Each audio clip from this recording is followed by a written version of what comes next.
Another foreigner, another Aussie here on the show, Nic Porter, who is the MPSF Player of the Week. That was announced today after he dominated the MPSF Invitational this week.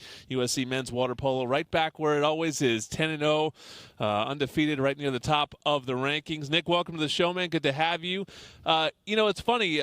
I'll start there. We talk so often about the weight of expectations of the football program around here. A lot of the programs around here deal with it.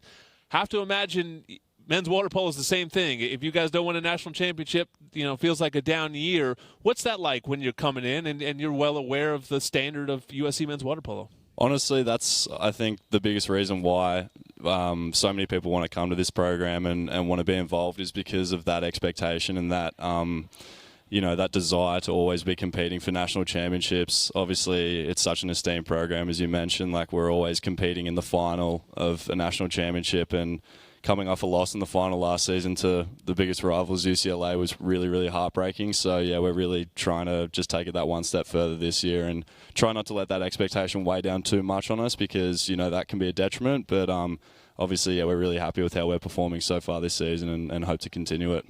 Yeah, Nick, tell us about the team a little bit. Let us in. How's the group going together? Obviously, you're undefeated so far, but how are you guys coming together?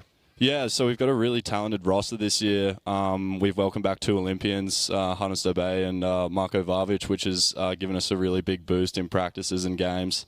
Then on top of that, we welcome back Ash Moulton, who was a transfer from UCLA, US national team member.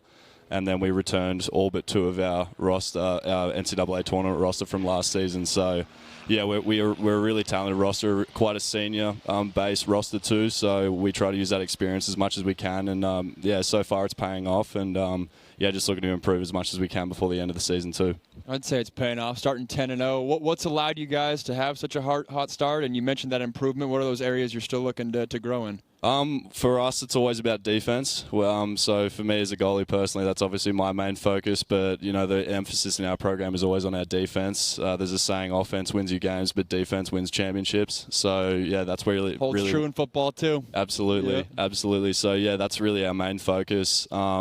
But, yeah, just to answer your question about why we've had such a hot start, I think it comes down to our preparation. Our practices are always so intense, and our coaching staff is the best coaching staff in the country. They always put so much effort into preparing us for the games, and so that gives us as players a lot of confidence when we step into the pool, even at tough places to play like Berkeley was on the weekend. But, it's been a lot of fun. You're listening to Nic Porter, the USC men's water polo goalie, and goalie has been a great spot for this program during the time I've been around it. Joel Dennerly, a guy I know that you grew up looking at, McQuinn Barron, who I always say, people walk around and they go, the football players, they must be the best athletes, man.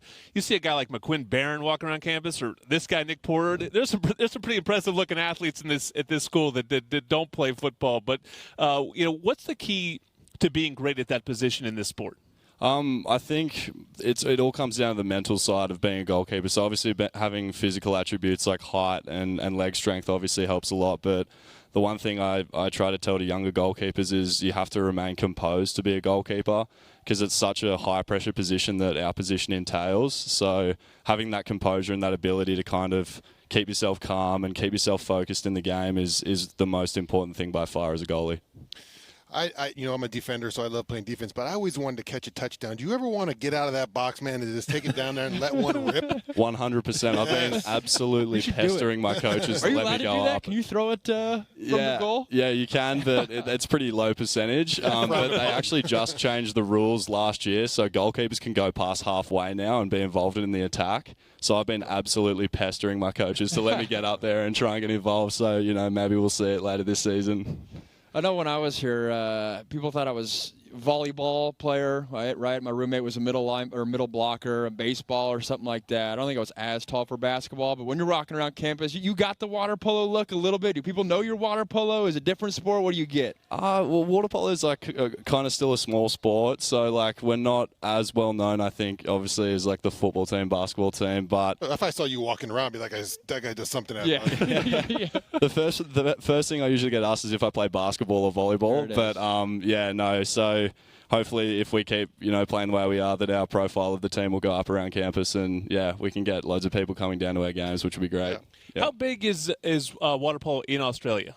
I'd compare it similar to the US. Obviously, you know, it's not really like a money-making sport. Like, you don't play it to you know, make a lot of money or anything. You play it for the enjoyment.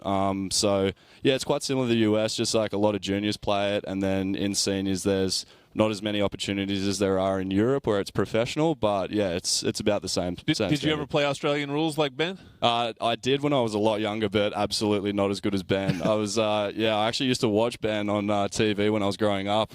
My family's pretty big AFL fans, so when I saw him on campus for the first time, I was pretty stoked. Awesome. That's awesome, man. Yeah. So what are your aspirations moving forward in your water polo career? Yeah, I'd love to take my my game to an Olympic Games. Paris 2024 is something I'd love to be involved in if I'm good enough. So yeah, I'd love to go to a couple of Olympic Games. The 2032 Olympics are in my home city, so you know it's a long way down the track, but definitely something I have my eye on. And yeah, if I get the chance to go play professionally in Europe after college, that would be a great experience too. And real quick, how'd you land here? What's the recruiting story to get to USC? So I actually met Marko Vavic and Hannes Dobe in New Zealand. We were both playing for the senior national teams, Australia and the US, in a tournament. And just after the tournament, there's a bit of a chance to mingle with the other teams. So I met those guys, and I was telling them about how I really wanted to come to USC, and then they came back, spoke to the coaching staff, and then I got a call a few days later, and awesome. ended up here. Always recruiting, always recruiting. That's how great programs stay great right there. That lineage that's passed down, and Nic Porter is the latest great USC men's water polo goalie. Keep going at it, and get that ring at the end of it. Nic Porter off to a great start this season and ready for more. USCTrojans.com. You can check out the men's water polo schedule. It is a great sport if you have never attended it. We have the awesome Matengzu Aquatic Center just right here on campus. A great atmosphere, really fun, and some hot rivalry, too. You play some of those games against UCLA, Cal, Stanford, it gets heated, so looking forward to that.